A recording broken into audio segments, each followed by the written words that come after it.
Hello everybody, and welcome to today's live stream and another Foxton Friday paint-along. So today we are looking at some plums, and I chose these subjects, this subject mostly because there's a plum tree just outside the studio, just over there, and we're coming to the end of the plums now. A lot of them haven't been picked and are starting to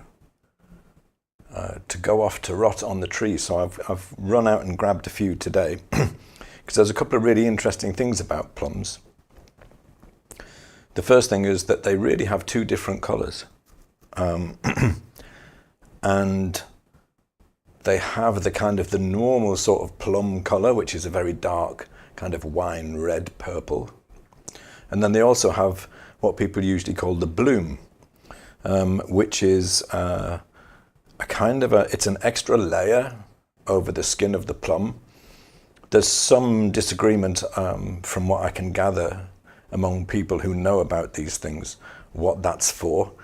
Some people say it's to keep insects from crawling up it, but from the look of that tree, it's not working because there's loads of wasps, drunken wasps, eating the plums, getting high on sugar and basically just kind of floating to the ground until they recover and fly away again. And I've also read somewhere that it's to keep moisture in the plums. So I don't really know why it is, but regardless, from our point of view, we are interested in the colours, right? So I'm going to be talking about all the usual stuff, colour mixing today. Yes, the Chroma Magic app will appear. I can't imagine doing a Friday live stream without its appearance now. Also, I'm going to be particularly emphasizing light and shadow and clarity of form, okay? Because I'm not interested in painting every individual little color in this reference photo that I can see. What I'm interested in is creating depth and form, first and foremost. I'm interested in creating a convincing impression of those plums. So I want to translate this reference photo onto the panel. Okay, so it should be an interesting one today. Let me switch over to the panel. Now you should be able to see the panel I'm painting on. Welcome everybody, and thanks for coming. It's good to see you all again. Apologies for missing last week. It was just one of those weeks. I was in two minds about whether I should talk about this or not, but I will whilst I'm just setting things up and running through things. But I have times every now and again where I find it a bit difficult to be around people too much, and that includes being online. Sometimes I think that's why I'm a painter. Possibly for all of us there might be something similar about us there, in that for me, you know, as much as I love people, and I do, and I love being around people, and I love my friends, my family, there are times when it just becomes a little bit too much, and sometimes I don't have the energy really to deal with social situations. And I've discovered that, funny enough, that also includes being live. So what I've got here is a 7x5 panel, 7 by 5 inches. This one's slightly different because it's a UK panel, so it's actually like 18 centimeters by whatever it is, but it's almost the same. This is a linen panel that I got from a place called Jackson's, and it's oil primed. It came oil primed, but panel manufacturers are so stingy with their oil that I always give it another coat. So this has had another coat of lead oil primer, Michael Harding Foundation White, which I don't think you can get anymore, but you can get his Kremnitz, I think, still. And it's been left to dry. And over that, then, just now, before I turned the cameras on, I've put a very, very thin layer of linseed oil with a tiny bit of solvent in it. And I've also kind of just marked out the grid for where everything is on the photo, because the photo has a very fine grid over it, which you can hopefully see. So talking about the palette now, I've had a bit of a look at the colours that are involved in these plums, and actually here is one of them. Let me full screen the palette so you can see a little bit clearer. How's that?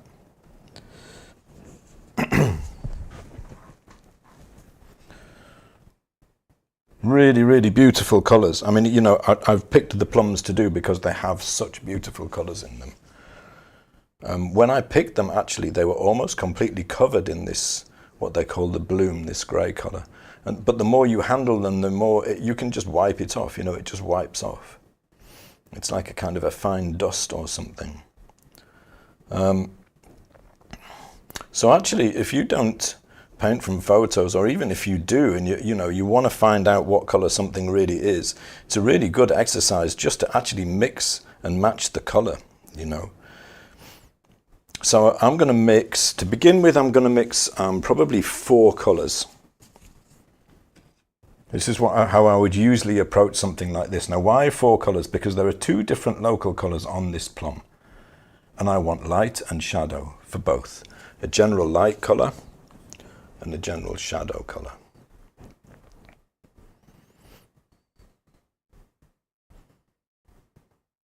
Dawn says, could you say a little at the start about what surface you are using and the ground you're painting on? Oh, I already did it, Dawn. Hopefully that was enough.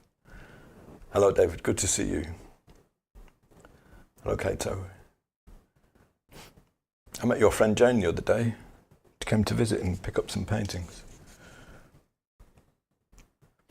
So Jan says, does anyone else here have issue with their dioxazine purple taking forever to dry, or is it just my brand? I don't know what your brand is, but yeah, these kind of staining pigments, they can take, organic staining pigments, they can take longer to dry. And if you then use it with titanium white as well, then that's a recipe for a painting that's going to take a few days before you can work over it again.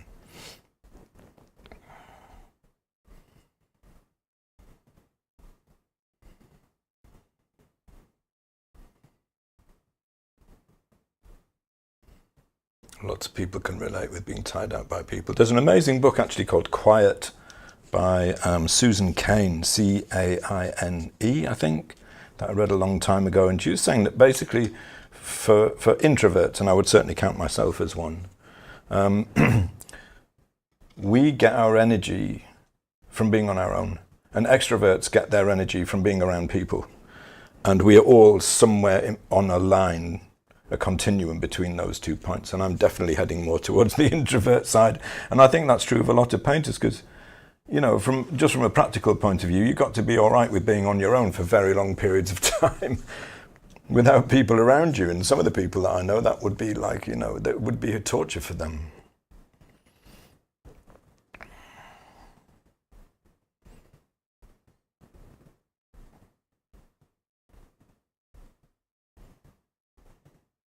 Peopled out, Kaz says. That's a good way of putting it. Peopled out.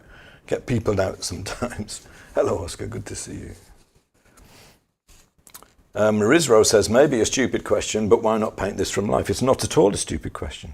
The reason I'm not painting it from life is because I am doing it online. Doing it this way means that I can share the reference photo with people, which incidentally you can get a copy of if you're a member of my online school, as well as the materials list for these streams. I always post them before the stream goes live.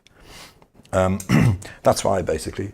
But I do my level best to get the photograph as close as I possibly can to the visual impression that I see when I'm actually looking at the subject. It's never quite the same. Photographs tend to, in my experience, they tend to affect the values a little bit. They polarize the values a little. But I'm happy doing both. I used to be religiously adamant that you should always paint from life. And then when I started painting online and sharing this kind of thing, I realized I needed to work sometimes from photos, and then I realized that my paintings weren't any different. Maybe it's because I spent years painting from life first, I don't know. Okay, what's on the palette? Lead white. You can use titanium as well. As I said before, it just takes longer to dry. I don't like the handling qualities of titanium quite so much. This is very ropey and kind of smooth and easy to build up. This is quinacridone rose. So we need to make some purples today, right? Low chroma, light purple blues. So I've got a few things that should help me get to that, I've got quinacridone rose, ultramarine blue and dioxazine purple. So that gives me a few colours around the blue, red to red blue kind of hue, low down in chroma, in value, sorry, because look how low a value this plum is, you know, it's really dark. So I want the values to be very low, so those will get me highest chroma that I can get at those very low values. Then I've got transparent red oxide here, and I've got green gold here. I use those as a pair. You'll see me employing those as we paint. Raw umber and black. Now black is going to feature quite a lot today. Maybe I'm going to put a little bit more of that out actually, just in case I don't want to run out of it. Ivory black I've got here. So not a huge amount of colours, and you'll also notice that I haven't really got anything out that I don't need. I have forgotten one colour though that I do need. Purely for the stems, cad yellow. Okay, so I'm going to start by drawing out.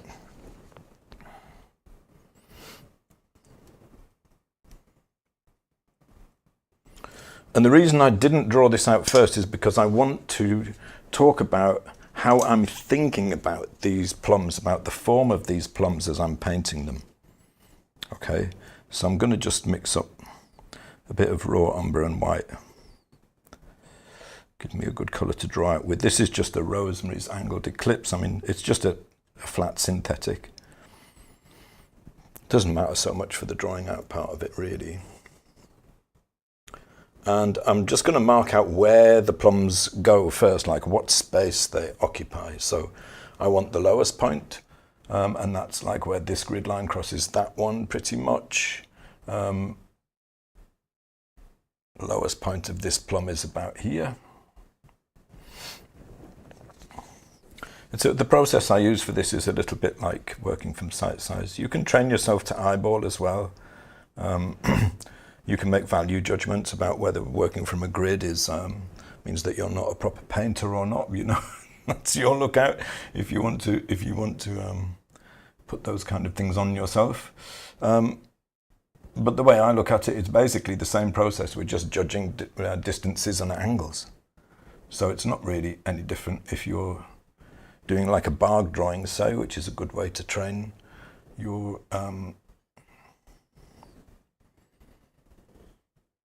ability to judge distances. So I've got highest, lowest, furthest left, furthest right. Then we've got this other plum over to the right, furthest right point of this plum. So I'm just judging these by eye, like against those grid lines. Highest point again. A little bit higher than that. Can always change them as I go along if I feel I've not got it quite right. Lowest point of this plum, about there probably. And the furthest left point, going to be over here. So I'll generally use like a kind of a straight line blocking approach to get them, the forms kind of rounded out. All I'm after really at this point is, where are they? You know, what shape are they and how much space do they take up?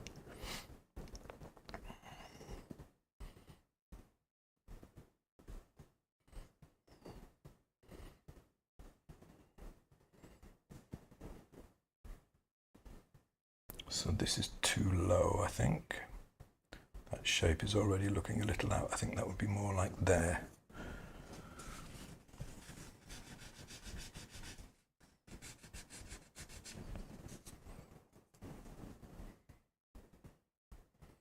And it seems like an almost, you know, unimportant part of painting, really. And there are various ways that you can get around it if you struggle with this, you know, by using grids, but you still need to be able to eyeball form, and you still need to be able to paint with a certain amount of confidence, you know, in order to get decent lines this way. So it doesn't absolve you from having to learn to draw. You know, you still need to be able to do it. And personally, I think it kind of makes a difference to the feeling of what you create. And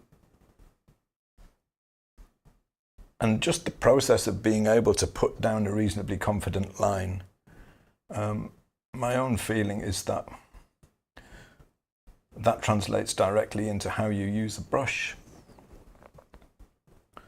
Okay, so they're roughly there, right? Something like that. We've got I'll put the little lip of the shower fin. Whether I'm actually going to include that, I'm not sure, but that's where it would be. And I like to put in where the cast shadows are, because I think it's a really important part of the form. What I'm not so bothered about is, I could put it in, is the dividing line between the background and the ground, because I tend to make that really soft, just to create depth. But it's about there, you can put it in if you want. The problem is, like, if I squint down, I can't really see the difference there, and that tells me something about the values between the background and the ground there. If you look really closely, you can see it, but it's probably not going to help you make a better painting. Billy says, any news on the release date of the new version of Chroma Magic? I don't know, actually. I don't know. I haven't spoken to Michelle for a little while, so I'm not sure.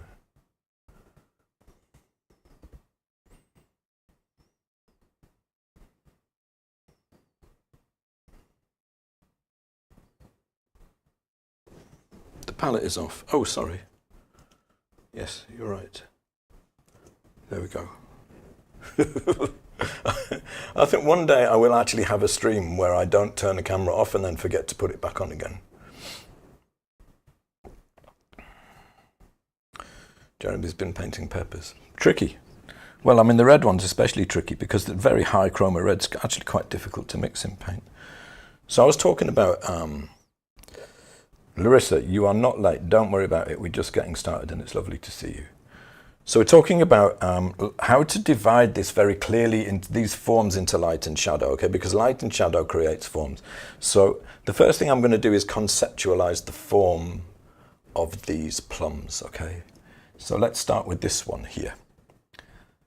Now watch what I'm going to do now. I'm going to, let's mark in like where the center point where the stem comes out of it, okay? Immediately that gives you a bit of orientation, because these plums are basically, in terms of imagining their form, they're like slightly tubby cylinders. So at this end, you have the top of the cylinder. I need to think of that as a plane, because that's the lightest part, because the light is coming down like this. So it's going to hit this kind of plane of the cylinder at the front first, okay? Now, if this was a cylinder, the shadow that goes back there would be straight, but it's not a cylinder. It needs to go on a diet. It's been eating too many treats, and it's a little bit tubby in the middle. So it actually will have a curved line like that. This is all shadow, that's light, and that's light. Okay, so I'm imagining it as a slightly rounded cylinder, and I end up with a clear division of light and shadow. And this is so important if you want your form really to live. Obviously you won't be able to see this in the final painting, but it will very much affect where the colours go when we're painting. The same on this one, right? Let's put visualize the point where the stem comes out of the plum. And then this is the same, but it's pointing in the other direction. It's almost as if someone thought about it. I did actually put them like this so that one would be facing one way and one way the other. But this also is a cylinder. But this time the light is hitting this area here. So this area,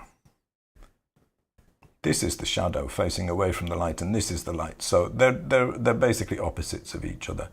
The nice thing about that is it means that we have a light area here on this part of this plum against a dark shadow area. So it's a way of arranging lights and darks more than anything else. Does that make sense? So if this one was drawn as a cylinder, it would look something like this. And you would have shadow here and light there, but it's a little bit tubby in the middle, like me at the moment. So it ends up a little bit more rounded. And that affects everything. Which colours go where? How I think about it right from this point on through the painting. If you have trouble creating three-dimensional depth and form in your paintings, this is probably part of it. Clear separation of light and form is the key.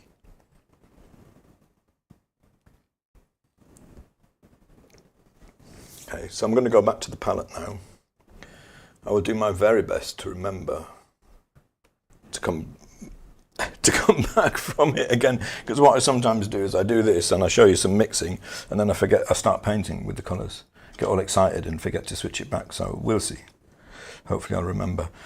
So looking at these colours, you know, I was saying earlier on about like it's good practice just to try mixing some colours with the actual subject that you've got. I've been handling this plum a lot, so you can see a lot of that kind of blue-grey has gone, but there's enough there probably, you know, to get an idea. So the blue-grey, I'm going to start with white. This is also a really good way to learn about colour, especially chroma. Here's another plum that didn't make it into the shot, but has a bit more of that kind of blue-grey on it. Oh, he's off screen. There we go. Obviously they're lit very differently because this is a very general light which comes from both sides, because I've got to light my palette and my easel well for the stream. But nevertheless, say I wanted to mix that colour there. I've started off with white. I can see it's a blue purple, you know, ish. So let's add a little bit of ultramarine and a little bit of dioxazine purple, because I think the ultramarine on its own would be a little bit too blue. I could cut the dioxazine out for this, and I could just use quinacridone rose instead. It doesn't really matter. That's a little bit too light. Okay, now if I keep on adding these colours, if I keep on adding ultramarine and I keep on adding a little bit of dioxazine purple, what happens is I get closer to the value that I want. But as you can see, as I'm getting closer to the value that I want, still a little bit light. What's happening? The colour is way too intense. Way too intense. And this is another problem that people have, is painting with too intense colour. So what am I going to do? I'm going to tone it down with black. Why black? Because I'm in the bluish kind of purple end of the hue wheel. And black is basically a low chroma blue, so it's ideal for this job. But I don't want to put that black straight in there because it'll go really, really dark. So what I generally do is mix it with some white to a lighter value. Generally speaking, I'll mix it to the same value if I possibly can, because then you have perfect control.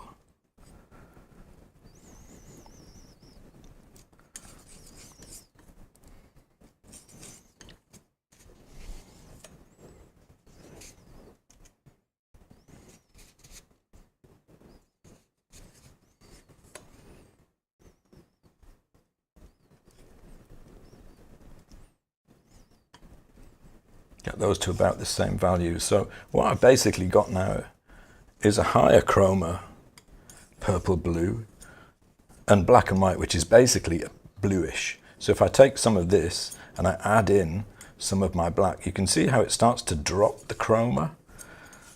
By chroma I mean the intensity of the colour. It gets gradually less intense, and that's probably about right. You can see how close that is now. It's a bit too light, but I'll leave it there because I want it to be lighter anyway, because I want this colour in the light. But you know, I've got a very high chroma version, a very low chroma version, and mix between the two. The value doesn't change particularly, and I get this beautiful, subtle blue, purple, grey, which is something like what I want. Okay, so that's like getting close-ish to the local colour. For this part of the plums, that's tricky because it's really, really dark, right? So I would start off with quinacridone rose, because I know it's going to be like, it's a bluish red. And I would actually bring in dioxazine purple, a bit of dioxazine purple, because it's going to stay on the blue-red side and it's going to bring the value right down. But I want as much chroma as I can possibly get there. So that's just quinacridone rose and dioxazine purple. I won't get higher chroma than that at that very low value. If I want to bring the value up, I'd put more quinacridone rose in. And I'm going to show you, hopefully if we have the time, I'll show you how you can play a little bit with this to bring a little bit more drama, if you like, into it. So that's, I mean, that's pretty good. That also is slightly light. But it depends which bit of the plum you're looking at. There's a bit here, I don't know if you can see that, where it gets a little bit lighter, and that's a really good match for that part there. So I know I'm generally in the right colour world with these two colours, you know. What I mainly need to think about is the values for which bit is in light and which bit is in shadow. Steve, really good to see you.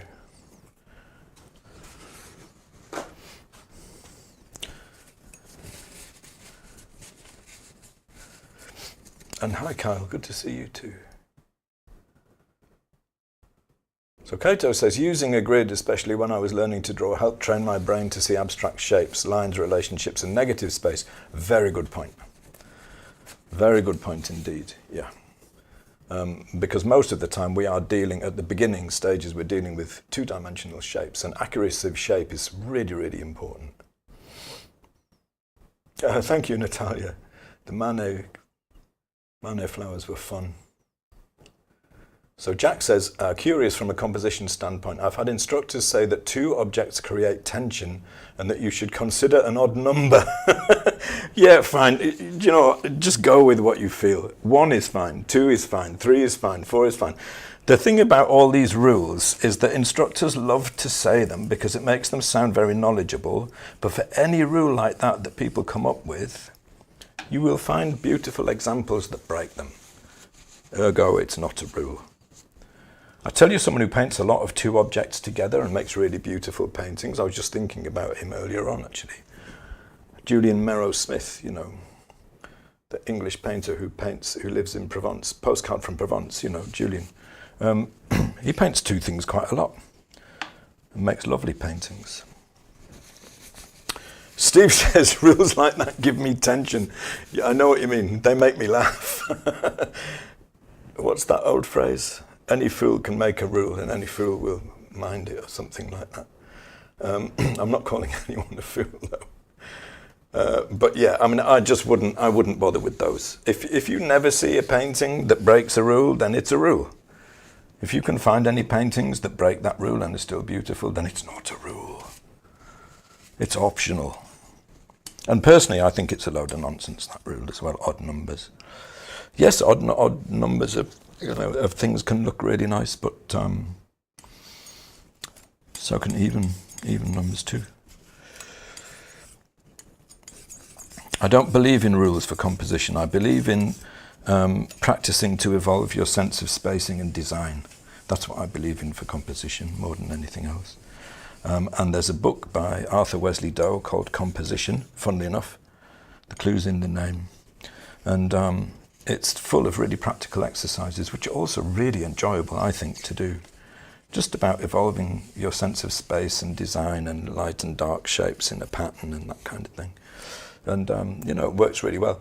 But in any case, Jack, this is really a demo. So, you know, I spend some time arranging it, but I'm not trying to make like, you know, the best painting I've ever made. I'm thinking about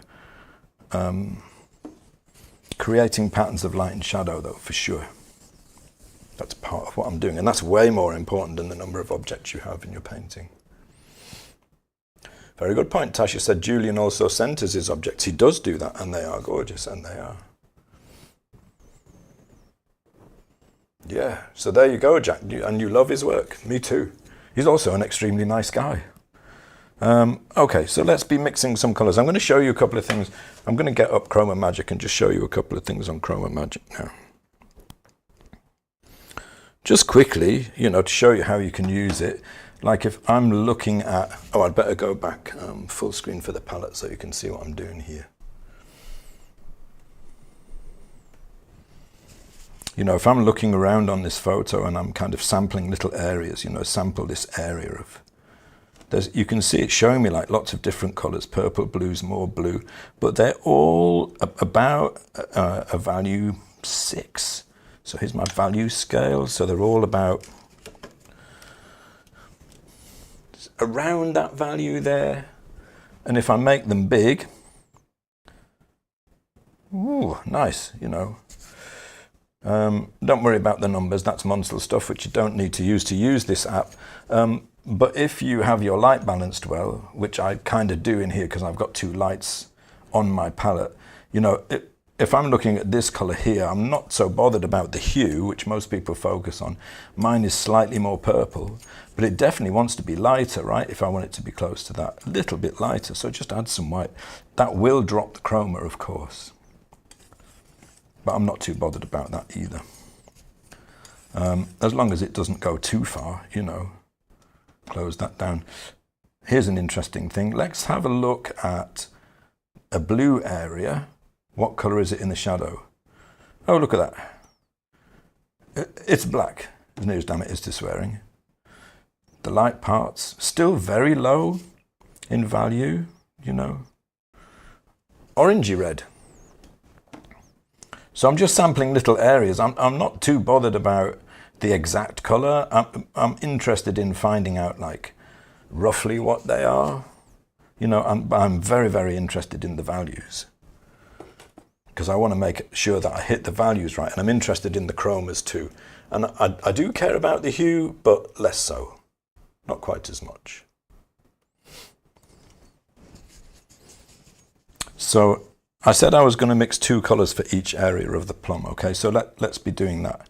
I'm going to mix for the light area. I've got my color here. Let's check that that's about a value 6, which is what I want. It's a little bit dark still. And also I don't have enough of it, so let's mix a bunch more of that.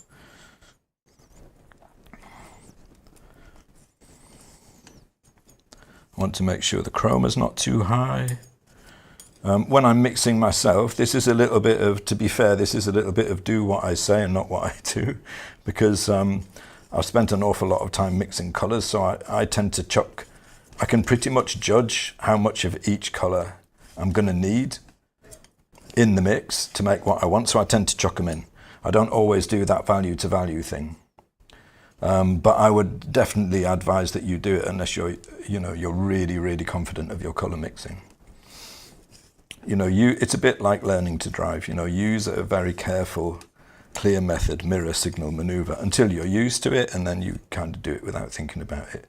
Well, actually, a lot of people seem not to use their mirrors at all, or their signals a lot of the time. But anyway, you get the point, hopefully. I just want to make sure I've got enough. So that is in the light. That's like a value 6. Some of it is going to be a little bit lighter. Some of it's going to be a little bit darker, sure. Is carbon black more purple? I don't know, because I've never used it. Only because ivory black gives me everything I want, so I've never bothered. So I'll put that there. Like, that's my light color, okay? That's my... Let's get this out of the way.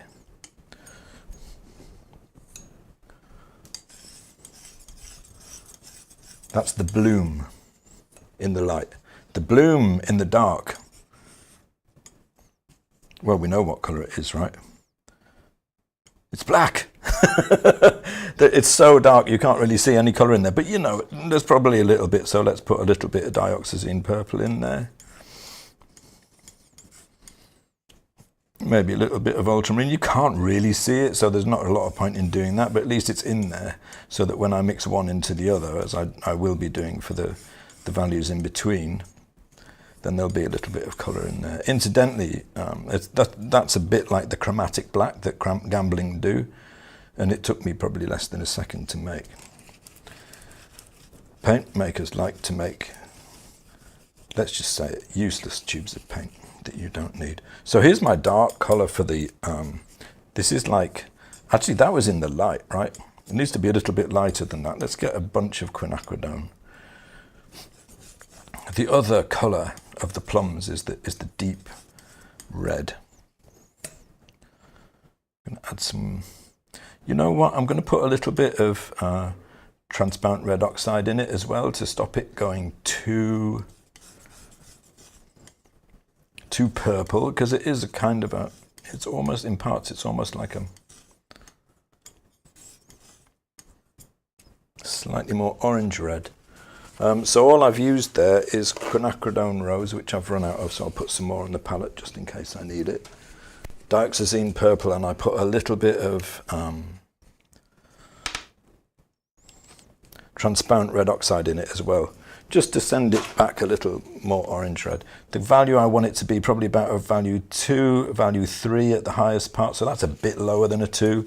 Some of it I'm going to want to be slightly lighter, so I'll get some of it out and add more. Quinacridone rose, which is like about, the quinacridone rose out of the tube is about a value 4.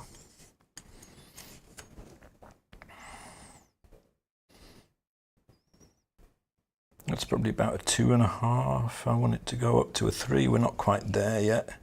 So bring in some more quinacridone rose. And as I put in more quinacridone rose as well, the chroma goes up slightly. You can't really see that probably clearly enough. I'm going to, just for a second, I'm just going to bob back on the palette so you can see that more clearly. I'm going gradually lighter, look. Until I get up to about a value 3. That's where about the lightest bit is. It's a little bit dark still, but we're getting there. The dark side of that colour in shadow is black. But I'm going to put a little bit of transparent red oxide in it as well to give it a little bit of colour. I'll put that in it. It doesn't really matter. It's so dark, you know. These plums are really, really dark, which is why I've got them lit without a lot of shadow. I mean, you could light them and have them emerging out of shadow, and they would look lovely and everything, but you would end up with a really dark painting. And also, I wanted clarity, you know. So I've got they're sitting on a light surface, and the background is fairly light. 4 colours. I mean, these are essentially black, really.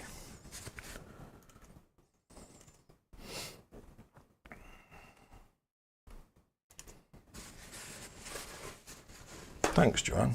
Good. I'm glad you love them.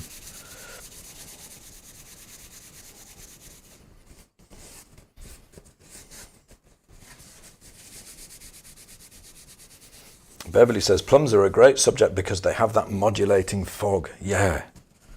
There's a scientific name for it that I learned earlier on. And of course, I've forgotten it now. Most people call it the bloom, don't they? The bloom. It's I'm never going to get it. There were several syllables involved, probably too many for it to stay in my head for very long.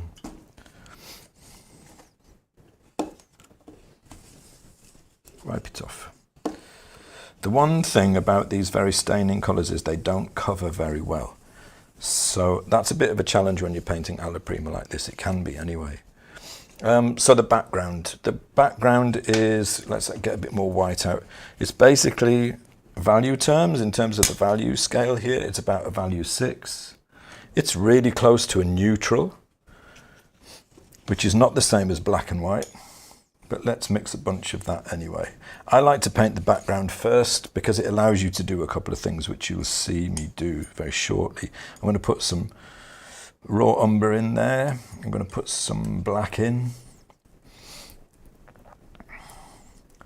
That's about a value 5, so I want some more white. And the other thing, like a note worth mentioning, is always make sure you use enough paint. Mix more than you need. I know paint is expensive, but if you get to the point where you're trying to stretch it out and painting in really thin layers, it means that a lot of the time you cut yourself off from the expressive possibilities of the paint. Oil paint is beautiful, smooshy stuff, and you can drag it around on the surface, one colour into another. But if the paint's really thin and you try and do that, you try and do any blending, all that's going to happen is you'll lift the paint off. It will affect the colour. The panel underneath will show through, and it's not going to work that well. So that's about value 6, so that's good for the background. Like, this will look dark going on, but you know, once everything's in, it won't look so dark. Value 6, neutral. The front of it, going through a lot of white today. The surface that the plums are sitting on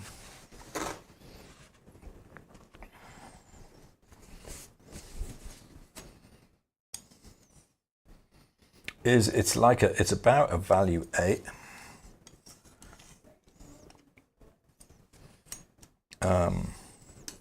So that is very light. It's like around here, and it's slightly orangey. So I'm going to put a little bit, but it's still quite low chrome. I'm going to put a little bit of transparent red oxide. I'm going to put a little bit of raw umber, and let's see what we've got. I definitely want it to be like very low chroma. This is too much. It would work fine, but it's, you know, I want the plums to, the chroma of the plums to show more than anything else. It's too dark, right? I'll keep a little bit of it because some of it we probably do want to be darker. It's too dark and it has too much chroma, so if I lighten it with white, that will also drop the chroma at the same time, which is kind of a useful thing to be happening. It's too chromatic still, I think. It's getting to the right value.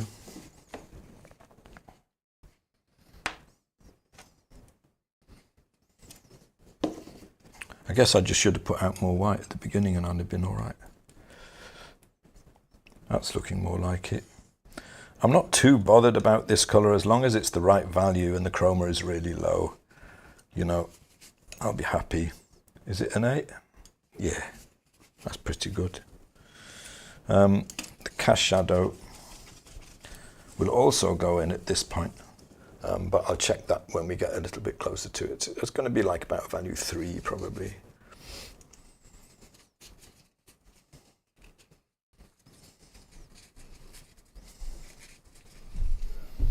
Yeah, Kate says, I'm learning so much about palette organizing from your meticulous arrangement and cleaning as you go. If you're really careful about your color, I think it's really important. I mean, you see, like most really good painters who are concerned with color, very careful with their palettes. Clean them periodically as they work, you know. They start off nice, they get a little bit out of hand, and they need cleaning up. So I'm going to get a couple of large-ish hog bristles for my background. I think I might put that in that little ledge. Anyway, let's get some background. Now I like to do this really loosely. Obviously you can do it any way you like. I like brush strokes. It's life. It's the painting talking to you. You know, I think especially like in the beginning stages, it can be depending on the final effect you want. But for most people, I think it can be a mistake to think of this as like how you want it to look at the end, and you think, oh, it has to be really neat. The more brush strokes, the more life I have in this, the happier I'll be with it. Background. Possibly a little dark.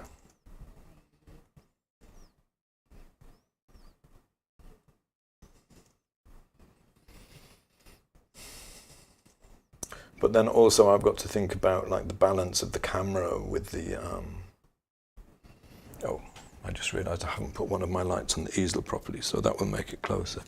Now maybe we'll paint to the visual look of the photo on the screen, and I'll make some parts of it like a little bit lighter.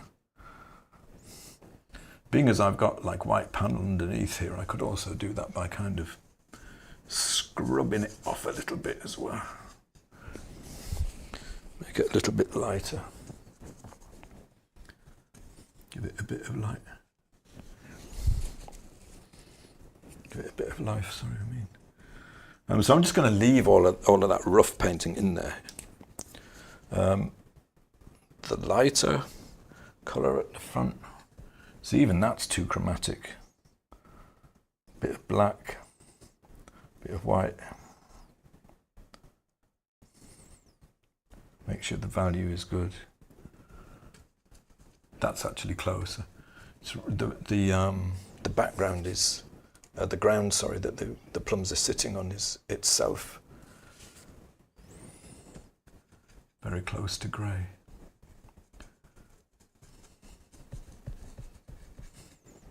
I've got a little bit of a cast shadow showing underneath this plum there, so I'll leave that.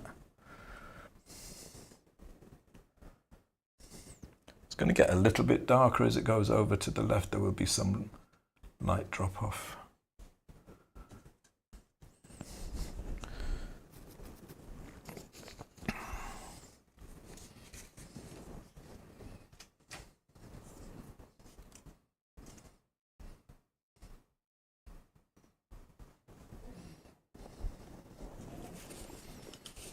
Maybe that could be a bit lighter in places too, but we'll look at that a bit later on. Be a little bit dark around here. So I haven't put my cast shadow in yet. So we want to be like about a value 3. My go-to for that is usually raw umber and white.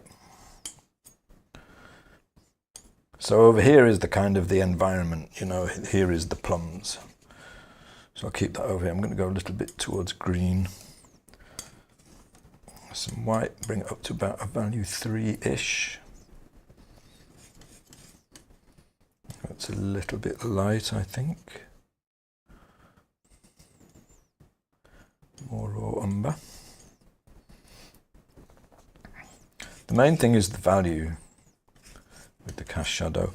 And remember that this cast shadow, it certainly could paint it darker, but it is actually, the shadow is falling on a light surface, and therefore it will be a little bit lighter. Use my background brush to put that in.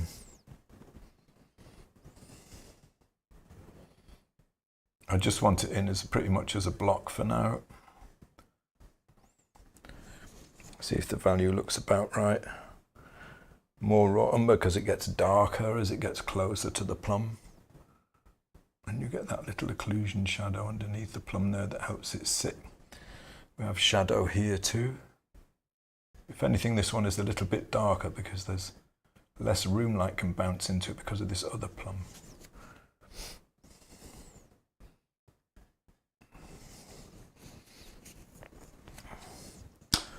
The light is appearing.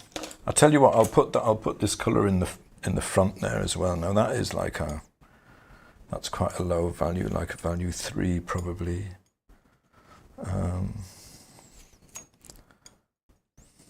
Chroma is quite high. So I'll put transparent red oxide, I'll put a little bit of raw umber in it, a tiny bit of cad yellow. I'm just fishing really to see what colour I think that's going to be. I know the value is going to be about a value 3 because if I squint down visually it's about the same as this value as the cast shadow.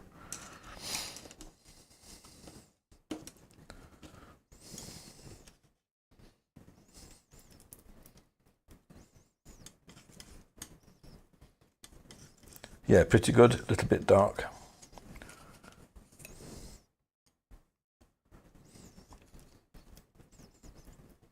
So I can make these visually about the same value on the palette and that should work out all right. That's pretty good, but I think the chroma is a bit high and it's a bit too red. I put a bit of green gold in it. A little bit of raw umber to drop the chroma because I'm in orange land, and they will drop the value, so I'll correct that with a little bit of white. Still too chromatic, so I'll just bring that down. Raw umber, white. As I say now, if you know, you can mix the raw umber and the white mix beside it like that, and that gives you a lot more control if you're not used to mixing paint on the fly. Most people go in and start to mix colours on the fly straight away, but you know, frankly, and especially you'll see like painters who are teaching painting will do it that way. But they've been painting for years and they do it full time, and they paint all day and mix colour all day. Unless you do the same, and unless you have the same amount of experience, you won't be able to mix colour as well. It's the same as you won't be able to play a piece of bark on the violin, you know, the same as a professional musician will. It's a little bit light, probably. Never mind, I can just put some TRO in it. I think it's about right. I'm not going to sweat it too much at this point. I'm just going to whack it in. Clag the paint on. When in doubt, clag it on.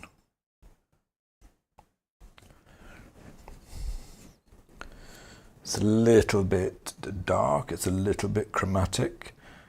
Get some raw umber and white.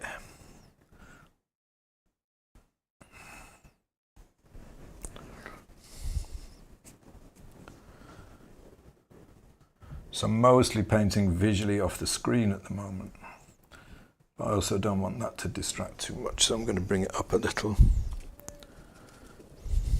Okay. So I like to get the colours on there, you know, so I can see what's happening. And then let's have a look at our edges. So I've kind of deliberately painted this without any edge handling, but this I would soften that edge. So this is just a dry brush. It's a Winsor & Newton set to gold, semi-synthetic. There's no paint on it. It's very, very soft. It's very worn. Cast shadows get softer the further away they are from the object that cast them. So I'll put in more hatching further away, and then very light pressure, just drag. This is why I like to do the background first, because I can put these shadows in and I can do their edges without worrying about destroying anything on the plums. I just want them kind of in for now. You know, we want a little bit more of this shadow back here, not too much, just a little bit, because it's kind of darker back there too.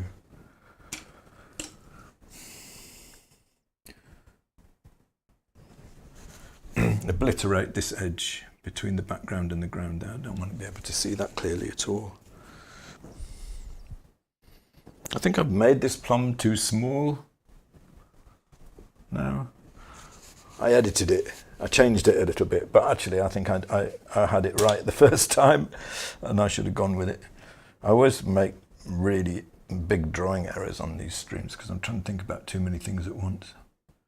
Mostly painting and talking at the same time, and watching tech and trying to watch comments. That's my excuse. I think it's an excellent one. Works for me. Okay. So we've got our colours here. I'm going to put them on really simply to start with, and then I'm going to look at starting to modulate them to make the thing live a bit more. I'm going to get some smaller hogs for this job. I like hogs for this kind of thing. I like synthetics a lot for flowers, but for kind of lumpy fruits, I tend to use hogs quite a lot. Bristle hogs, filberts, and I don't mind if they're a bit worn like these ones, you know. David says, I suspect there's a Japanese word for the moment when you lose the bloom under your fingers. There must be, because it's such a poetic moment, or it can be.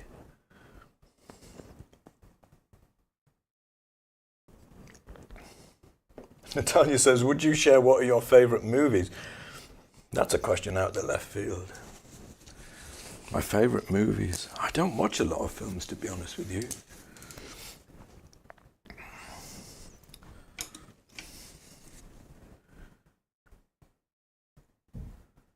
I don't really watch many. I don't watch much stuff at all. I like books. I'm a bit boring.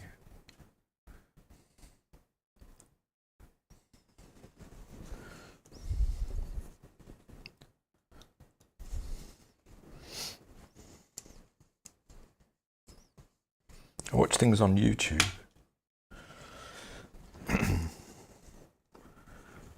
Lately I've been a big fan of, but see, I watch boring stuff on YouTube as well.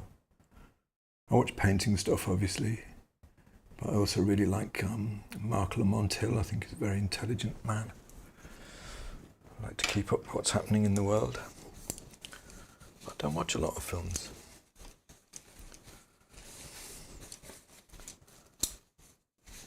You're very welcome, Jesus. Dahlia, who makes soup, says, Paul, can I ask about the foundation for the MDF panel you work on? Is it just gesso? I ended up oiling the surface twice before I started. I would use the absolute minimum amount of oil, to be honest with you. Be very careful with that. But as I was saying earlier on, this is a hardboard panel with linen over it, which has been oil primed, which I bought like that. And then I put another layer of oil primer over it and allowed that to dry, because they stint on the oil primer.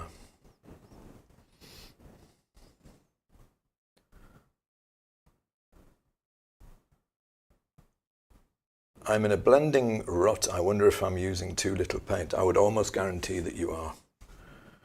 There's an easy way to find out. Try it with more paint and see if it works better for you. Jacqueline says, which hog brushes do you now recommend? The same ones I always did, these Cornelisons, Filbert's hogs. They're British. They're by far the best I've found, better than anything. Any other brushes. I hit on these after a while and they just last forever, and they're fantastic. Witness this brush, which is at least 10 years probably old by now, and look at that shape. Perfect. I look after them. I wash them just with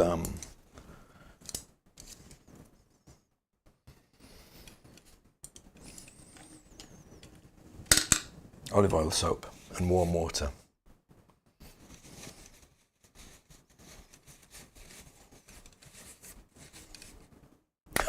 Chat says, that's got to be a joke, right? I've had instructors say that painting, reading, chat and speaking creates tension. Maybe, yeah. Riz Rose says, this makes me want to live stream as well, but I don't think I could concentrate. I have trouble sometimes. I get distracted, and as I say, and then I look at things later and I think, how did I miss that? It's definitely a very different experience painting live than when you paint in the quiet of the studio and it's just you. Let's get some paint on here. So that light kind of colour of the bloom, the brand you prefer for oil primer, I think any lead oil primer is good. I think the Rublev ones will be very good. As I say, I've been using, I bought a very large tin of Michael Harding Foundation White a long time ago, and I've just been using that forever basically. Light, shadow, light, shadow. So the light side, let's start over here. And we've got our, should be like about a value 6. It doesn't look all that different from the value, from the background going on. And funny enough, if you look at it over this side, it is almost the same, you know.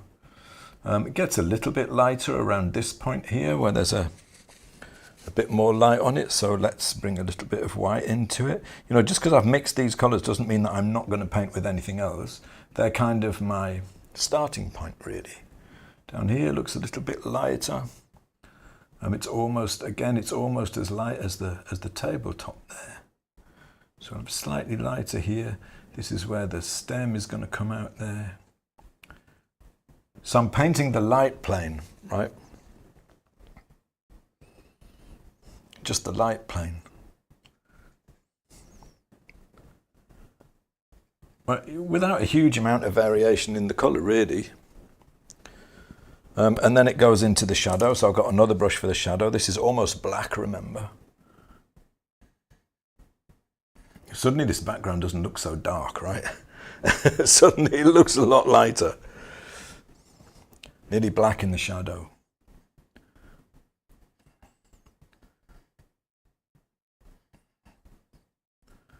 Now the actual surface of the plum is curved here. This is a curved edge, isn't it? It's not a true cylinder by any means, but let's get all of this in first. I'm just going to paint all of this with this black. Some of that doesn't have the bloom on it, so I'll bring in some of this color too, but I'm not going to go outside the shadow for now. What I want to do is make a kind of a mosaic of the colors without doing really any blending. And then we'll kind of bring it all together at the end. So black, as it moves out from the shadow into the light, gets gradually lighter.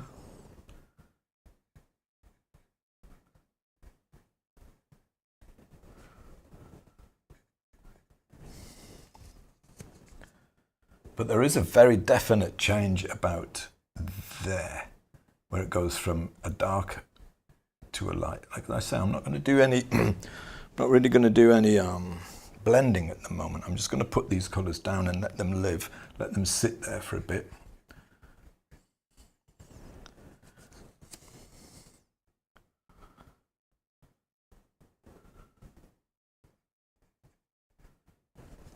So now we come up to this area here and we're into the light, but we're in the light of, oh, I've just used the same brush for, oh, never mind. I'll use one brush for both the shadows, use a different one for the light. We're in the light part of the red part of the plum. You have to put this on a little bit thicker because it's, you know, these organic pigments, they go on almost like a glaze, like over the background, almost translucently, right? So I'm just putting it down. But then there's also some bloom around here, around the edge. So I'm going to take a little bit of the bloom colour, I'm going to mix it with a little bit of that, the wine colour of the plum. Because it's not as obvious there. May need to bring a little bit more in.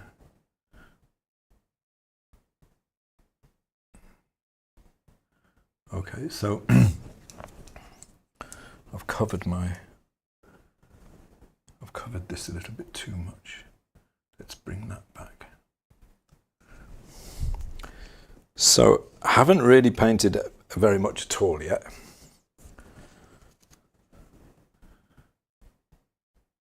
Just putting colours down and modulating a little bit between them, but I'm not actually blending right now, so I'm just mixing between those colours so I can get the colours that go between. Immediately I've already messed up my brushes, so I don't have a clean brush to do the grey now, so I'll get another one out for that. Another little hog. The bloom. Between the shadow and the light.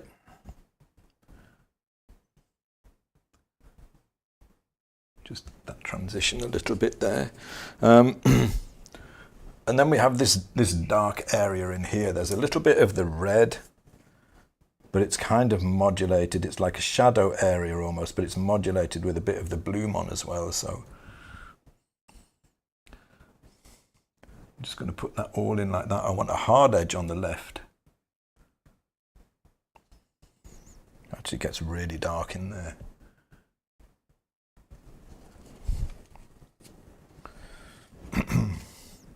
And then it comes gradually lighter as it comes out onto the bloom part. So nothing is very clear yet, but what I want you to notice, I'm going to sort out clarify the shape a little bit, is that I've tried to keep really clearly what part of the plum is in light and what part is in shadow. Yes, there's a lot of things that need sorting out on it at the moment, but I'm not too bothered about those. I just want to get these colours down for now. And if I can squint down and the colours look about right, and the form looks about right, then that's fine. We'll do the edge handling and some little bits of detail, you know. So this is standing out as being too light at the moment. My bloom is considerably, it should be considerably darker there. So I suspect because the shadow comes around further than I've got it. We're pretty close.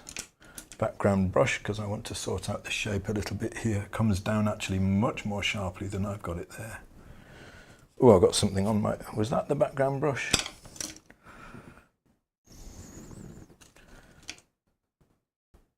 I've got something else on it. Time for a clean background brush. I tend to go through a lot of brushes when I'm painting, because I always get them contaminated with other colours and then have to clean them up again. Or just swap to another brush. So I just want to cut into the shape and refine it a little bit because it's out. You know, so that plum's starting to appear even though I haven't done much to it yet. It's just just using those colours that I mixed, modulating a little bit between them. Obviously there's detail to sort out. This is too light, so let's sort that out. We haven't got the clarity of the shadow because this value has come too light. So I'll do all of this before I bother thinking about getting the details right, or does this bit need changing, or, you know, where am I going to put the stem in, and that's going to look lovely. Yeah, it is, but I'll put that in at the end, you know, when I'm sure I'm right. Have I got light and shadow? Yes. That's the main question I'm asking. Have I got light and shadow? Slightly lighter here. There's a highlight as well that I haven't put in yet, but the grey needs to get a little bit lighter there. About here.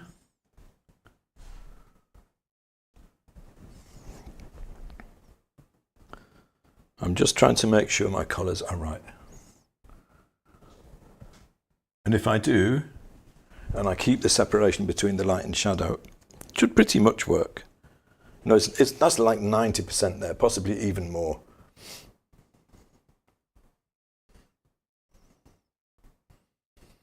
Kate says, have you been to the Cornelissen shop in London? It's like Aladdin's cave. It is astonishing. You can buy pigment there, like all sorts. The cast shadow is too light, so let's sort that out before we go any further.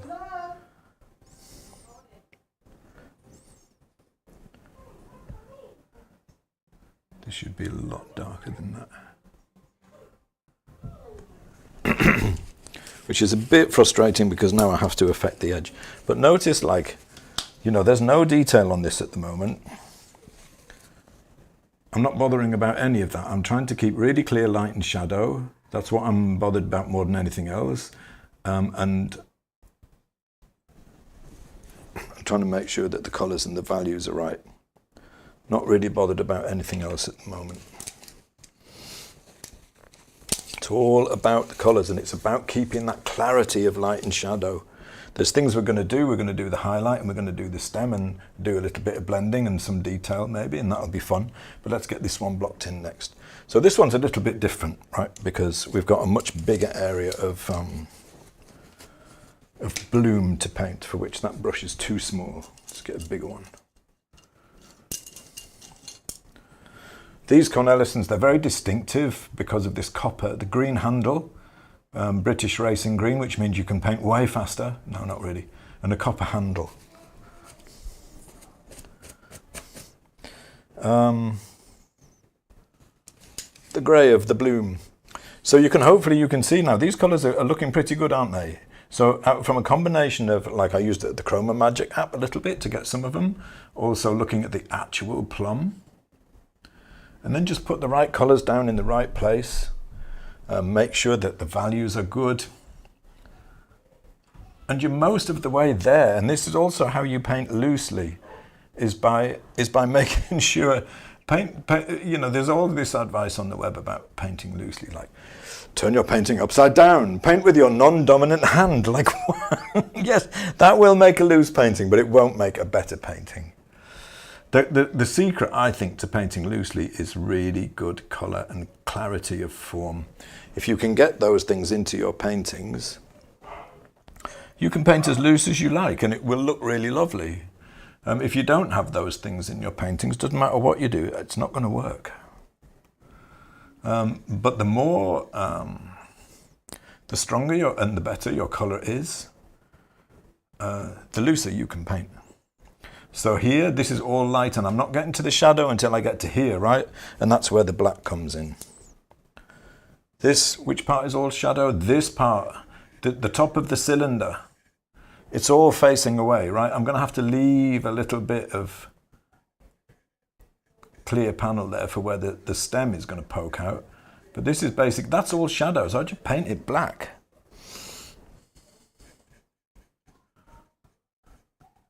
I see a red door and I want it painted black. No colours anymore in that part of the peach. I've run out, so I'm gonna thought that might happen. Put some more black out on the palette.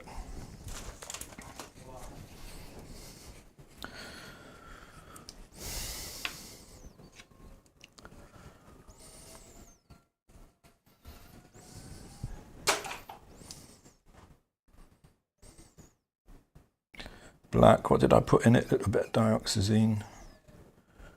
And that actually, this is shadow as well, right? This area here is shadow, so the black comes up. We're probably moving into like a red area of the plum there, so I'll bring some of the red in. But, you know, frankly, you can't really see anyway. Until we start to get to the light, it's really hard to judge. But I'm still thinking really clearly in terms of shadow and light. I know it doesn't look like much now. Give it a minute. So down here we've got some bloom of the plum. There's also a little bit of reflected light bouncing down off this surface into this area. So this surface is rounded, so it's turning gradually away from the light. So this down here is also very dark. It's basically almost shadow, but there's a bit of reflected light coming into it, so it gets slightly lighter down here. We'll sort out the smaller changes later, and then as we're moving into the light, it gets slightly lighter. This part here is almost all bloom.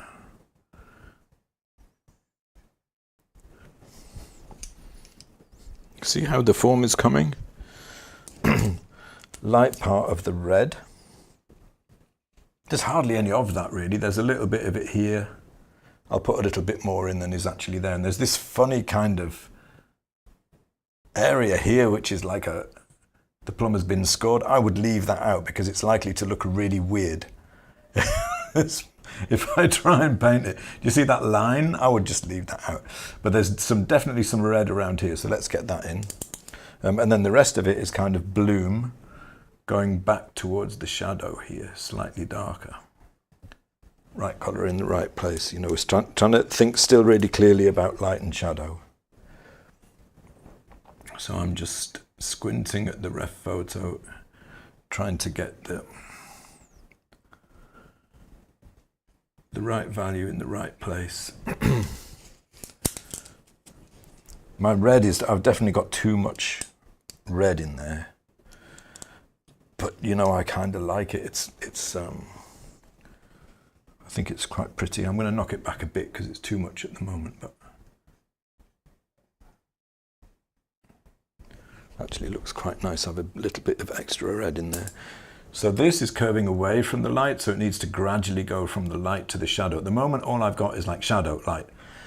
Now I need to modulate a little bit between them.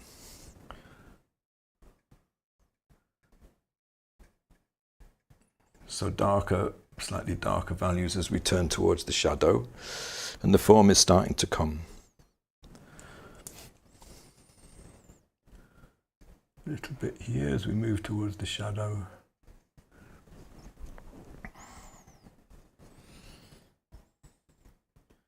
It really is about keeping that clarity in your head. It's not about painting what you see. It's not just about painting what you see. This is an edited version, you know. I'm trying to keep that kind of clarity, that division of light and shadow. Not using any extra colours that I haven't already mixed. Those 4 colours that I mixed at the start, I'm just modulating them now to try and get the right value in the right place, mixing between them. And it's amazing how, if you get the colours right, you'd almost swear that there's things in the painting that you didn't paint. You'd almost swear that there's detail in there that I'm not actually painting. This all still needs to be quite a bit darker, turning away from the light a little bit. So I'm just bringing in a little bit of the shadow colour, facing away from the light. And this highlight here on this plum is actually, it's kind of pink, and it's not that light. It's about a value 8. I've got my white really contaminated, so I'm going to clean up my white. It's about a value 8-ish. And it's kind of a low, because, you know, the reason I know it's an 8, if I squint down, it looks to be about the same value as this area here. It's like a low chroma pink, probably about a value 8. I'm going to use the quinacridone rose and some white. Don't need very much of it. This might be too chromatic by the time I brought it down to the value it wants to be, because what I don't want to do is put it in really, really, really light. I think it would look very odd. Because the surface of the peach is not completely shiny. Yeah, see, that's about the right value, but I think that's too chromatic, so I'm going to knock it back. Little bit of raw umber, little bit of black. Give me close to a neutral. Add some white, otherwise the value will go way too dark. Mix them together and get something I want about. Let me check the value. That looks looking a little bit dark now. Little bit dark.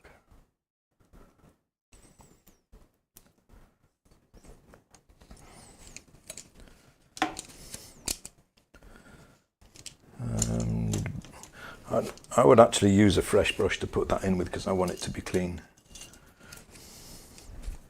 Let's see if I've got the colour about right.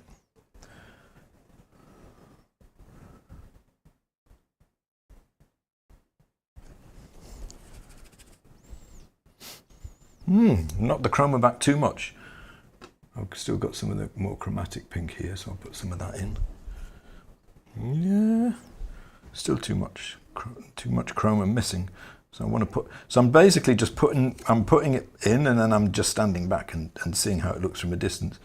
It's nice for me. I have this kind of cheat that I've got a monitor that shows me the stream across the room, so I can see what I'm doing really small there.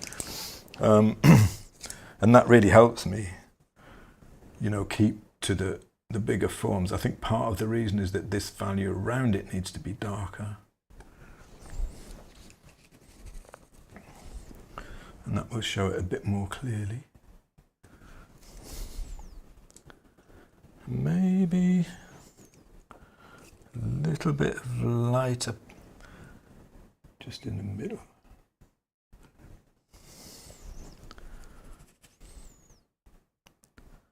It's mostly a value issue at the moment. This is the values around it. This all needs to be darker. So now I'm a little bit concerned I'm going to lose the clarity of the separation of light and shadow, but hopefully it's already strong enough that it won't go, I won't lose it too much.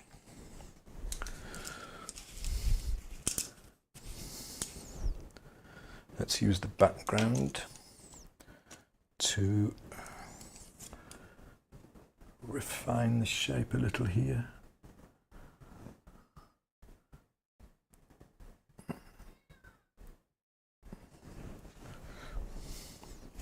Get a bit of a cleaner edge.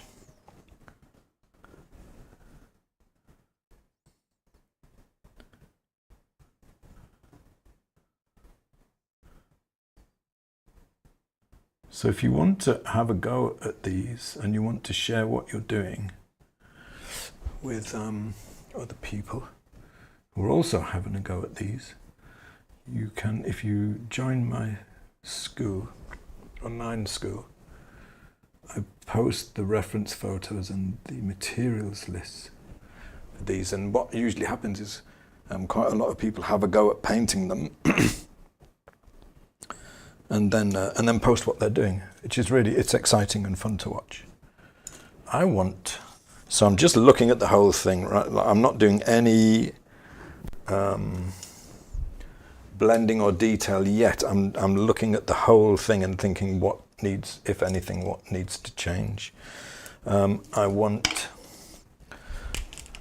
think at the moment I want the lighter value here. In the foreground around the plums. I think that's really going to help them sing. These colours are so gorgeous.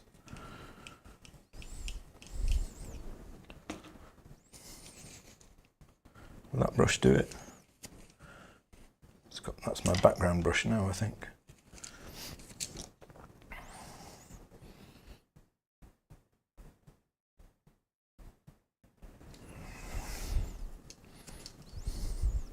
I'm just bringing just lead white, just straight lead white into it here to give a bit more clarity to the form and to show that lighter, kind of what would be a lighter value here.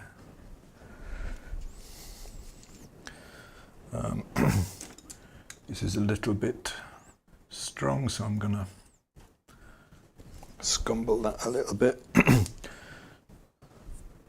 Give it a slightly darker edge at the top,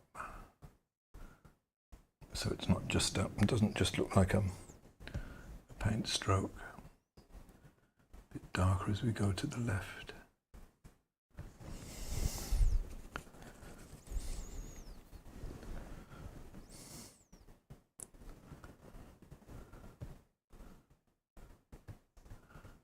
And it has those kind of bits of paint on it, which is nice. It's a nice detail, I think. So I'm knocking the value down quite a bit to about a 6 for these, because this is like the white paint, but it's in shadow.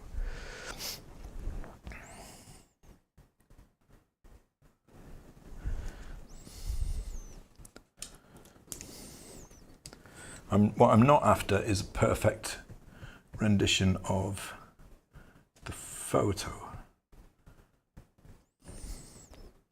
I want a bit more. I want it to be more painterly, and I want a bit more life. So I'm just doing this to kind of help with the clarity of the form here on this plum, and I need to. I think we're nearly there, really. I'm not looking at the comments at the moment because I know it's going to be full of people saying, what about that? This bit needs to check. Because, you know, as soon as you get to this point in the painting, suddenly you can see all the relationships. So it all kind of falls together, and you can see how everything is working. And then you start to think, right, what needs to change? So I'm trying to look at the big things before I try addressing any of the detail. Like I stay away from the detail, and I would advise you to do the same as much as possible, and to leave it as late as possible. We get some of this, what they call the occlusion shadow in here, where it gets really dark. This really helps things sit on the surface.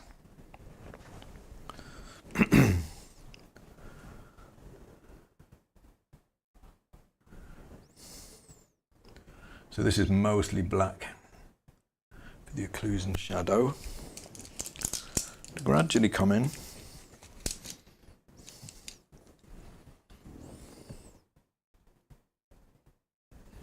So this, my softening brush, has now got too much paint on it, so I get another one, which is basically the same, slightly less worn. So I can get some softer edges here. Now this part of the plum is all in shadow, and it's here, just this part here is in shadow too. I'll soften that edge, just where it goes off into the shadow there. This is where I start playing with the edges, right? This I would leave hard. Maybe soften a little bit here, drag it across, because the values are very close there. But mostly I try to do it in the shadow, just to give it a little bit of life.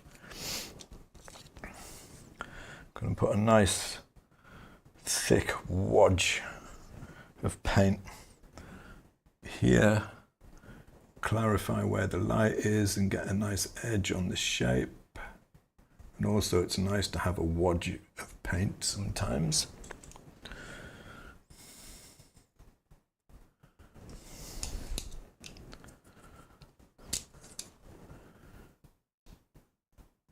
I know you want the stems. I know you want the stems. I will do them, I promise. I'm not bothered about this. I leave that line out entirely, and I like all of the brush strokes here, so I leave all of that in. Maybe a little bit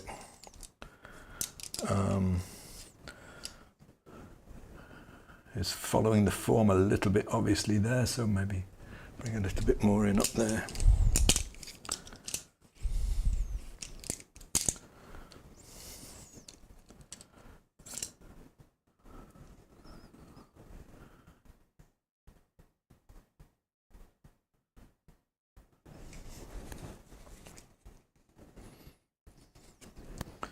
Okay, so I'm going to do a little bit of blending inside the peaches. So let's find another. This is another Rosemary's brush. It's a synthetic. I think it's Eclipse. Is it a coma?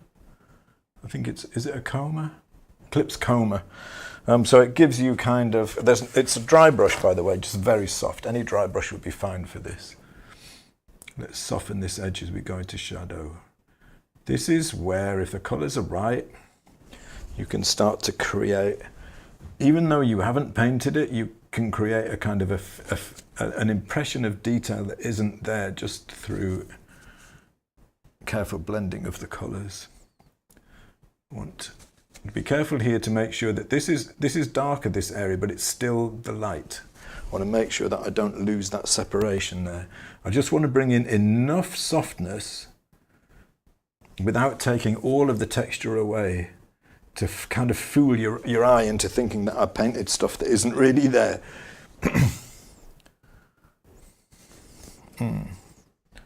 Make a few little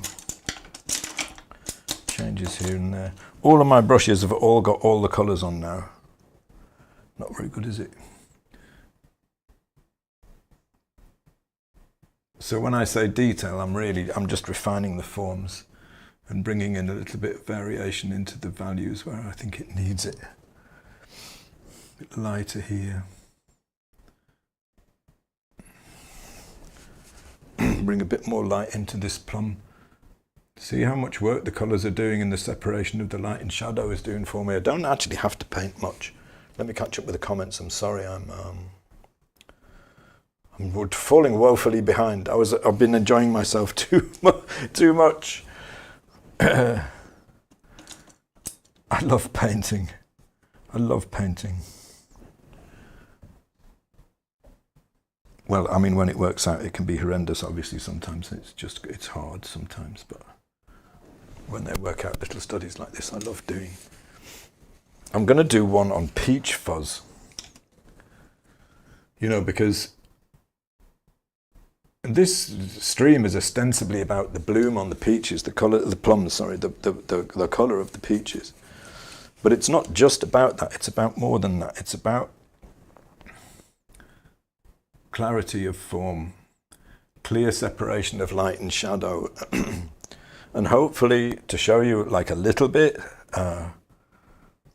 how being careful about these things means you have to paint much less to make something that really lives. Now this sounds, I'm lightening this value here, but I'm also thinking it's probably like a little bit of a highlight there, most likely, isn't there? Let's drag this back a little bit here so I get some. I'm blending cautiously. I don't want to lose the separation, but I want to. What's wrong here? We need some bloom on our peach at the top. Peach, plum, I mean. We need a bit of bloom here, and it's almost the same colour as the background, so it's hard to see. But that is also kind of an opportunity for a bit of a lost edge there too. A little bit.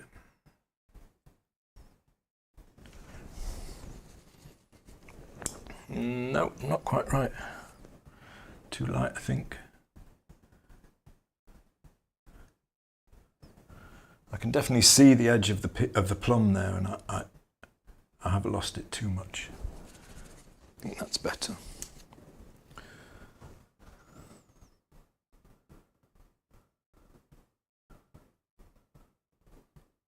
Let me catch up a little bit. Stuff Q says, I have no problem painting loosely. I drop my brush all the time. Yeah.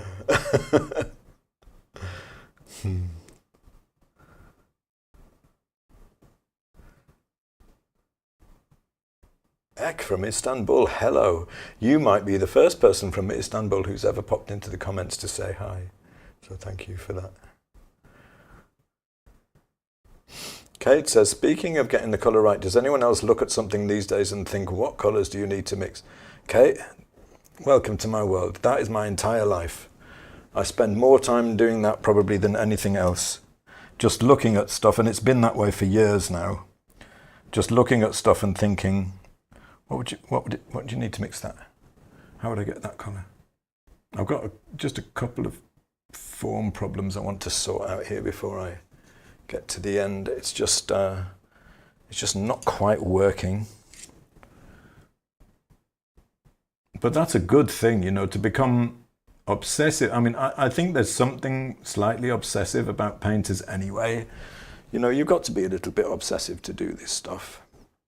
You know what? I'm going to put the shadow of the stem in before I paint the stem itself. That'll be fun, because then you'll know that the stem it must be there. And it will come down like this.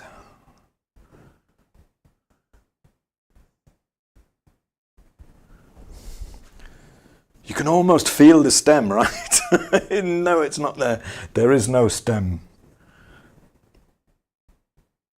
But that's the thing about cast shadows. If you get them right, it will appear that something is there, even though you haven't painted it. Your brain will say, well, something must be casting a shadow there.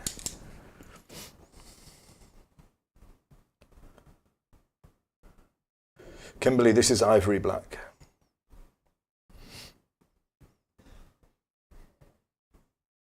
Going crazy with value scales is a very, very good thing. It's a very good thing to do. Making 4, I mean, that's a good start, I would say. You know, it's such good practice. There's an area here, the colours are just so gorgeous, so they're almost the same value.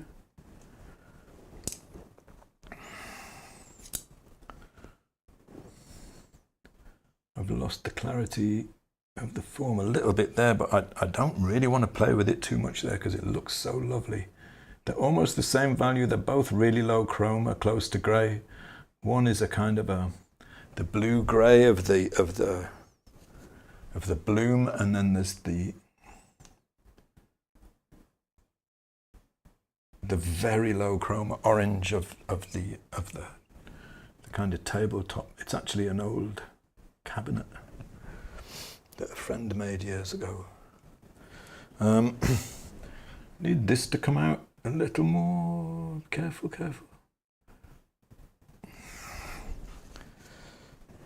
Little nuances now that I'm hoping are going to really make it, you know, bring the magic in and help it live a little. Just looking out for things that I don't think are working too well. We're almost at stem point. I've been looking forward to the stems, I'll admit. But everything else needs to be, you know, working well first. Let's sort out the shape of... It doesn't make a lot of difference to the painting, to be fair. But I kind of want to sort out the shape of this plum. I want to sort out this edge a little, because it actually goes a fair bit higher than I painted it.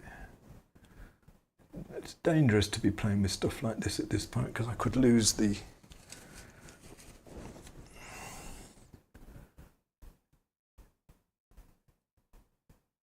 texture and the texture is just coming from the brush strokes, and I've just tried to blend them back enough so that yeah, that's better. I think my favourite bit at the moment, apart from this little bit here, is this edge. Let's make him even softer. Drag it out. I love a lost edge. Can't do that with a photo, can you?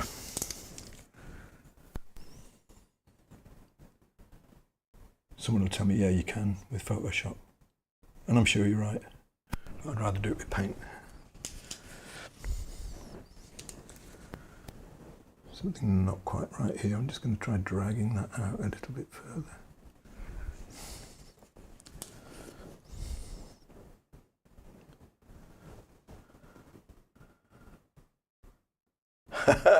Stumpy Pony says, I want to keep looking from a different angle since the glare is quite prominent on the dark areas.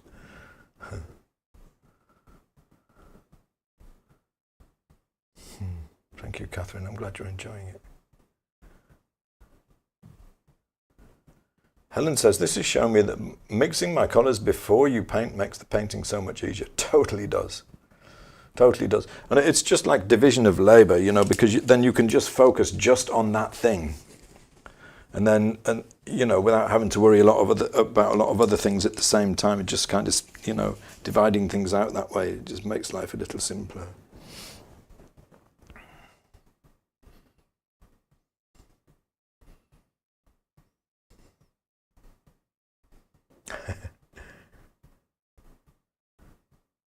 Yeah, we're making plum jam, blackberry cordial,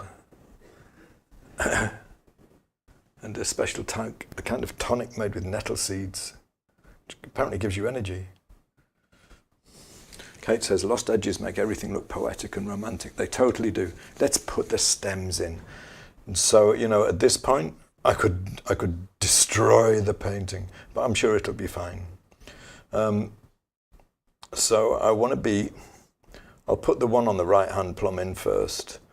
I'm going to put it in mostly with like raw umber. I'm going to put a little bit of green gold in it that I haven't used yet. I want to be about a value 3. And then there's that little kind of yellow bit right on the end of it. Get a smaller brush for this. I'll use a round. This also actually is a Rosemary's brush. I'm using a lot of these at the moment. I do like the synthetics, Rosemary's synthetics. This is too big. This is, I think they call this the botanical set or something. Short-handled, very distinctive coloured handles. About a value 3. Oh, funny enough, about the same as I used for the, probably slightly darker, about the same as I used for the cast shadow. I'm just going to put a little bit of green gold into the cast shadow colour to make it a little bit more green. It's only a hint, really. It's not obvious at all. But what is important is that I get the shape right. And also, my dent is too far to the left. Oh, now I'm in a quandary. I can chop off some of the edge of the plum here. Let's try that. Otherwise, I'm going to have to make my stem incredibly long in order for it to poke out beyond the edge of the plum. But let's cut a little bit off the plum with this. Hopefully it won't end up looking really weird. And then a bit of the background as well. Definitely don't have a background brush anymore. I use the other side of this.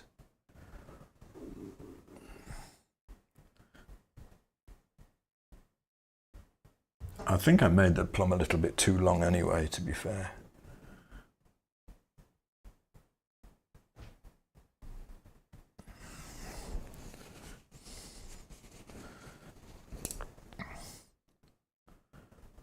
So it's darkest here, I can't really see it anyway, and then it comes out.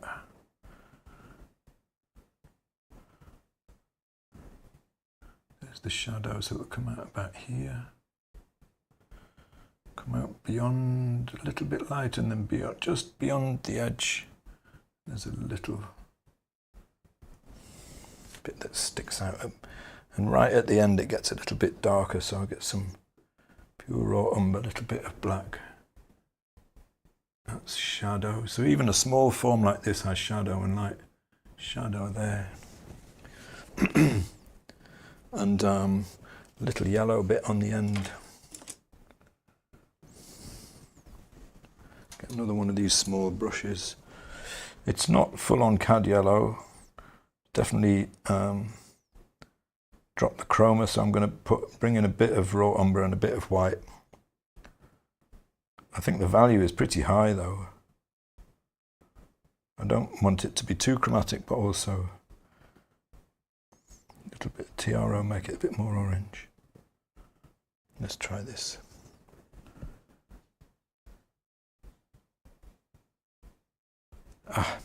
Can't see it because it needs a little line around it. It's basically,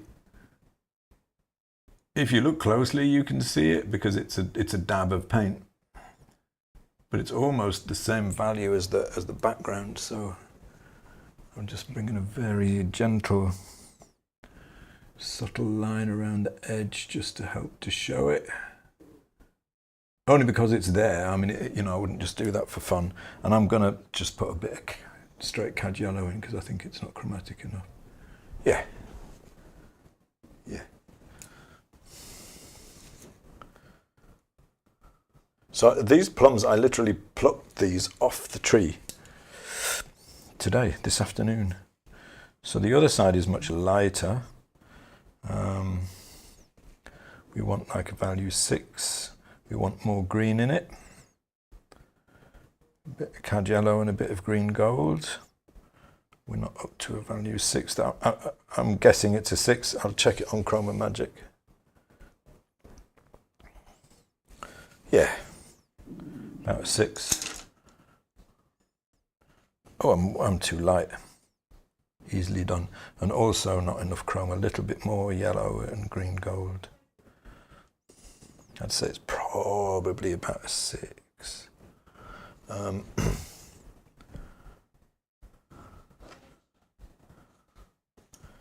And what I'm going to do is I'm going to put it in and then I'm going to soften it into the shadow on the right, if it's the right value and everything. I think that'll do probably.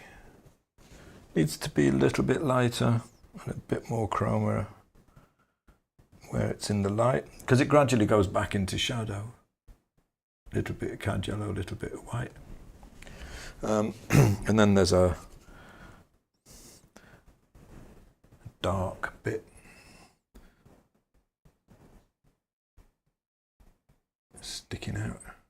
I'm going to bring it out a little bit further than it really is, just so I can show that it's there. A little bit clearer, and then again that high chroma yellow. That must mean a little bit of it is in the light.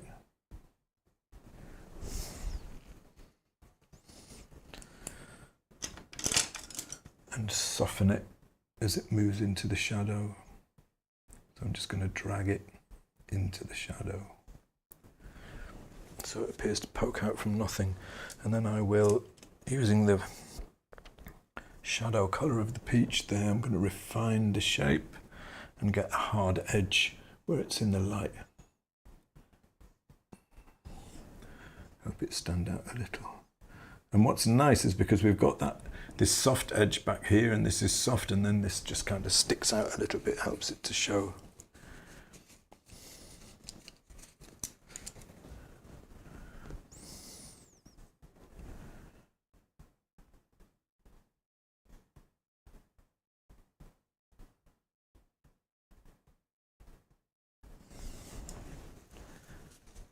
And what I really like about these stems is that one is in shadow and one is in light.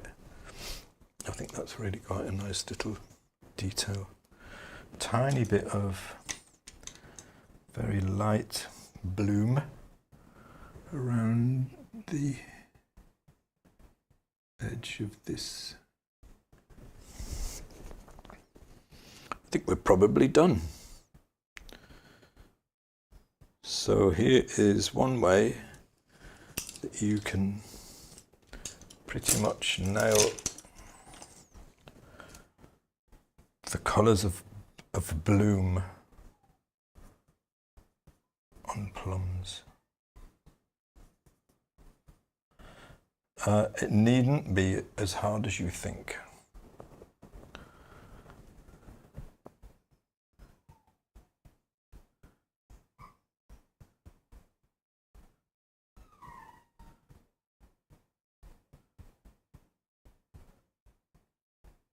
But it does take some care.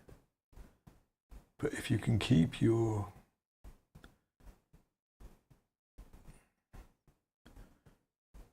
separation between the light and the shadow really clear,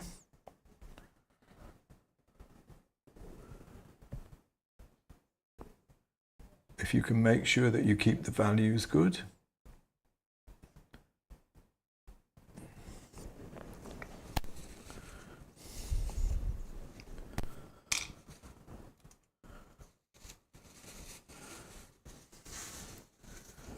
you could probably get an awful lot closer than you might think.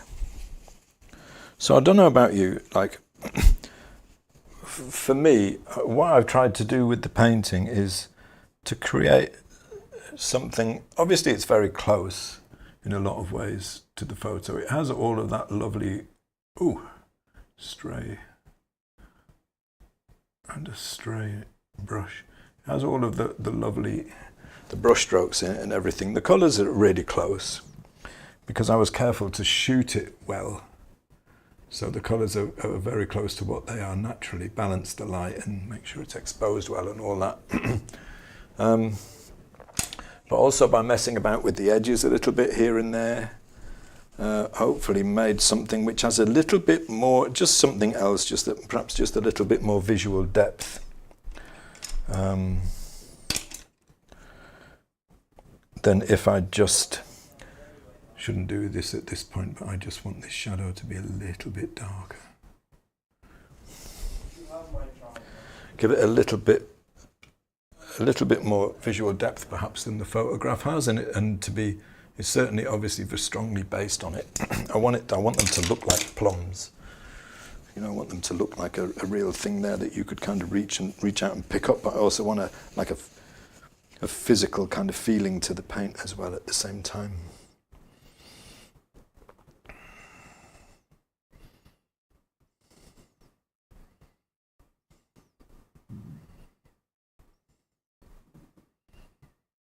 Let me catch up on some comments before I close down today.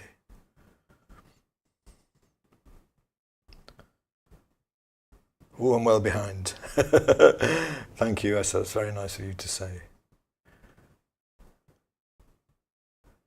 Destined plums freeze beautifully and make lovely plum crumble. Ooh, I like a bit of custard as well. That sounds very nice. Hello, Fadwa from Canada. Nice to see you. Thank you. Natalia says, do you also play with gold paint, copper? Not for many years, but I have done. I have painted on metal leaf before, which is an interesting experience. Beverly, you're very welcome. Martha says, I won't call it painting along, but I've been making a mess along with the supplies available here. Some hard pastels, cheap watercolour paper, on which the pastels don't want to stick. That sounds like a bit of a struggle, Martha. If the values and the chroma's about right, then if you squint down, it should look pretty good, I would think. You're welcome, Kate.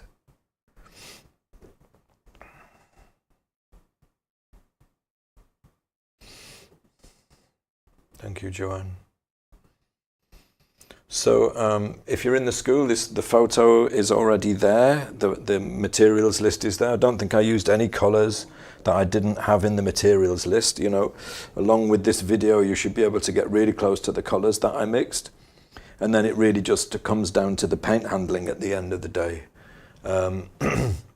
Actually, I'm guardedly happy with how the painting has turned out as well. I would probably be putting this one up for auction very soon. Sometimes like to live with them a little bit, just to have them around. Might be part of the reason why I'm so slow sending them when people buy them. Yeah, I probably will put this one up for auction, I think, because I think it's come out rather nice and these colours are lovely.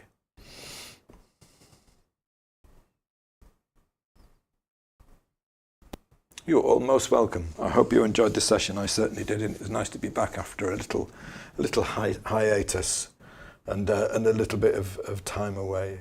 I shall be back again next Friday. I'm not sure what next Friday is going to be, but I do have a really nice reference photo of some peaches that I'm really, really tempted to play with. Peach fuzz. I mean, we've done plum bloom. But you know it's the same thing, right? It would just be with different colours, separation of light and shadow, clarity of the form. It would basically be all the same stuff. Okay, it says, sometime could you talk a little bit more about transparent red oxide and green gold? You pair them on your palette. Yes, I will actually. I will do. I mean, it's basically mostly from a point of view of colour mixing to be able to reach high chroma, at a low value from a red orange all the way to a yellow green. Just really, really useful. Martha says yes to peach fuzz. Maybe that's next week. We shall see. Anyway, time for dinner now. It's my youngest boy's birthday. He's now 11. So I'm going to go and spend a bit of time with the family. Thank you very much for coming, everybody, and I'll see you again soon. Bye for now.